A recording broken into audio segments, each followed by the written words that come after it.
Hello everyone, this is Eduardo Striani and I'm with my friend Jürgen in Bonn, where I'm about to give a few workshops next days. We want to make a short overview about what are the differences for us between handpan and RAVs. So here we have a RAV, it's a D Celtic minor, and a handpan D Celtic minor. Yes.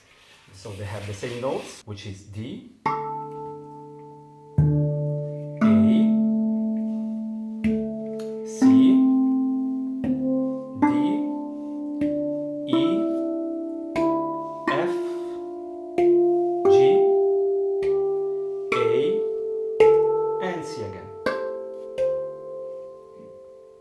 Okay, what do you think, Jürgen, are the main differences? Let's start from the differences between handpan and RAV. So, hello everybody. I just go a little bit back because years ago I had, that's where we first met, online, teaching, having you as a teacher, the RAV teacher. So the RAV, D Celtic, was my first instrument. And now that I'm also playing the handpan, I would say one of the main differences is in the RAV, it's such a, like what the name also implicates, it's that vast, this deep, long-lasting sound. Yeah. Which is so special. Yeah, indeed, the RAV has a very long sustain. Even if you compare it with the latest handpan in stainless steel, the stainless steel has a longer sustain compared to the other type of handpans. But still, the RAV has an even longer sustain. I think it can sound up to 10 seconds or something, while I don't think any handpan can be beyond a few seconds. Yeah, it's already decaying. Yes. This is still going, still going. And this is really impressive about that particular instrument. Yeah.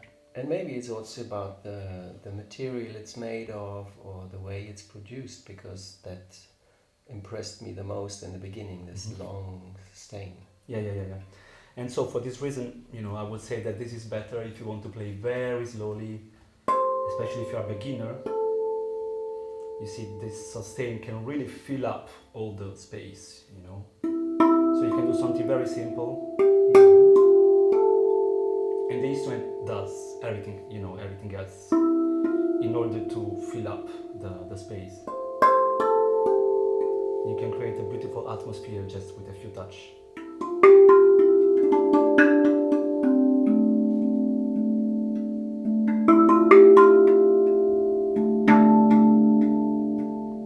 So it doesn't, require too much presence also from the side of the player.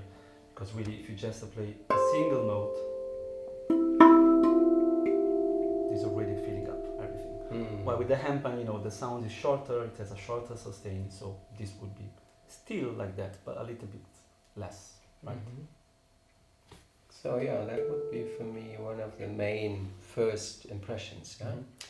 Although I have to say the sound of the RAV is a little bit lower in general, so the handpan is more loud, I would say, it's louder. The RAV is a little bit more quiet, but nevertheless the sustain is so long that it allows you to be very minimal in playing and still to be able to do something that is very, very nice for the listeners. Yeah. And then I would say we all agree that another main, very, very visible difference is the absence of the ding on a RAV, which is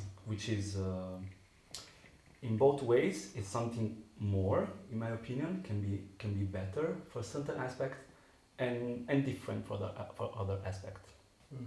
So for sure the handpan, the ding is more percussive, right? Yeah.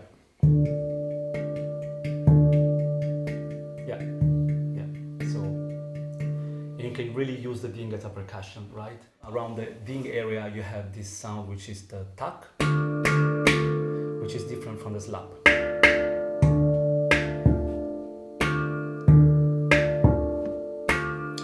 While on the RAV, let's say there is only slap, there is no tack.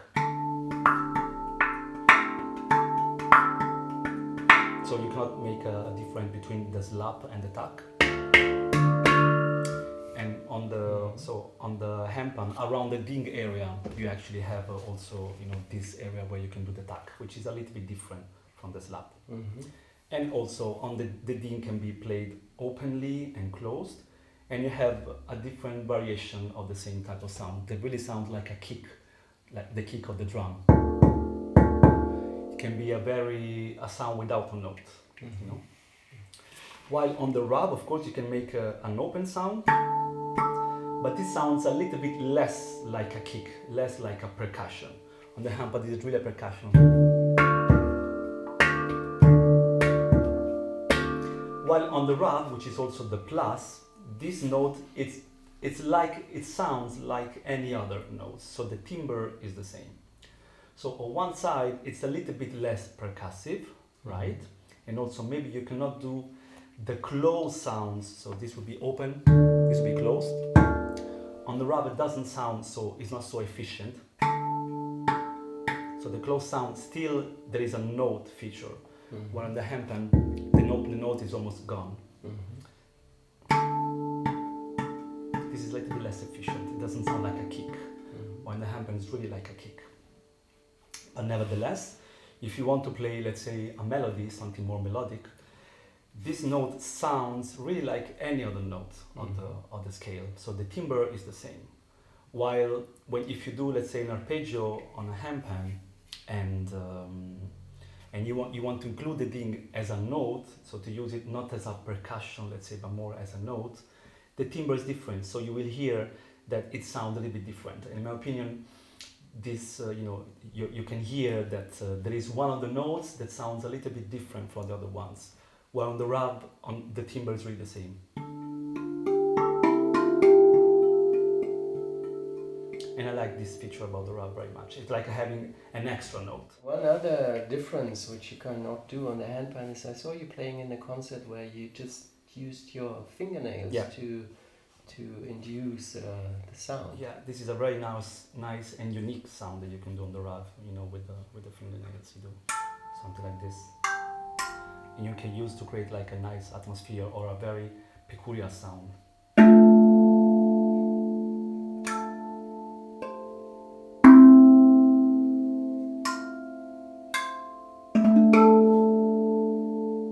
Yeah. So this is very nice and unique for the RAV. Going back to percussive sounds, still I want to emphasize that you can use the same, a few techniques both on the RAV and on the handpan. For example, something like this, especially when you do a groove like.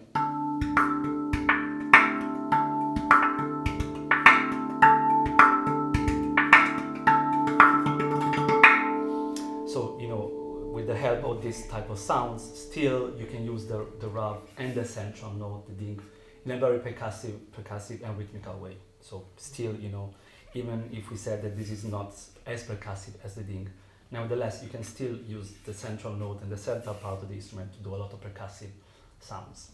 We also mentioned that by nature, the RAV is a little bit less filling the room. Yeah. So, but especially as I said, when you play in a concert atmosphere, you can with a mixer microphone, you can really have an incredible especially sound. I like very much when you use a microphone with the RAV, especially I use a contact microphone that I attach on the bottom part of the instrument. Yeah. And with a little bit of reverb. For example, this on the handpan doesn't sound as good, but when you have a RAV with a microphone, maybe contact microphone, a little bit of reverb, it gets very spacey. I mean, this effect is unique on the RAV, and I don't get the same effect on the handpan. It's really amazing. And you can create crazy atmospheres, really playing very minimalistic, just a chord.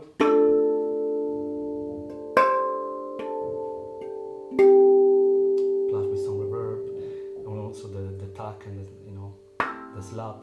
If you do the slap with the microphone, some reverb, you get like this. I really love it on the RAV. Yeah, super. Yeah. And maybe what I can do now, I can play the same simple melody both on the RAV and on the handpan. They have the same scale, so it's gonna sound the same, let's say, in terms of notes. But let's see the differences in sound features, in timbre.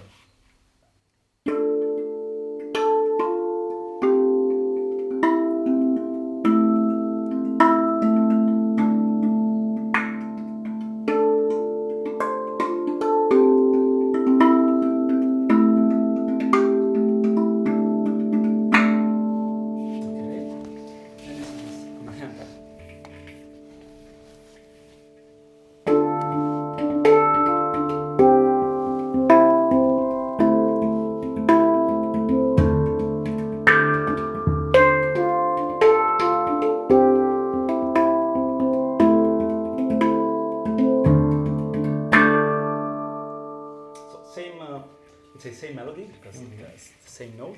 but different sound, of course. And maybe Jürgen, let's try to improvise something, like to jam together. Since we had the same scale, we can really play, we had the same notes and jam. Let's see what comes out. Maybe I start with a simple rhythm. What do you think?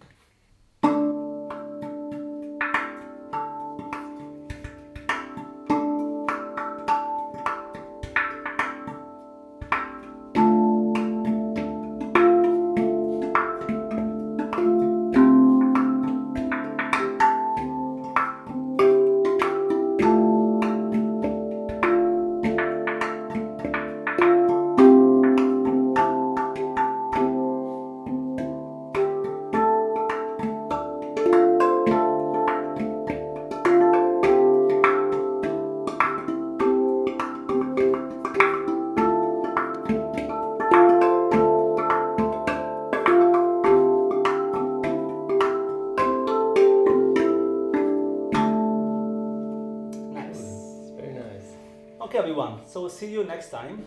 Thank you. Thank you for helping me to do this review. Thank you for coming to Bonn again, and You're welcome. My looking pleasure. forward to more workshops. Cool. See you next time. Bye bye. Bye.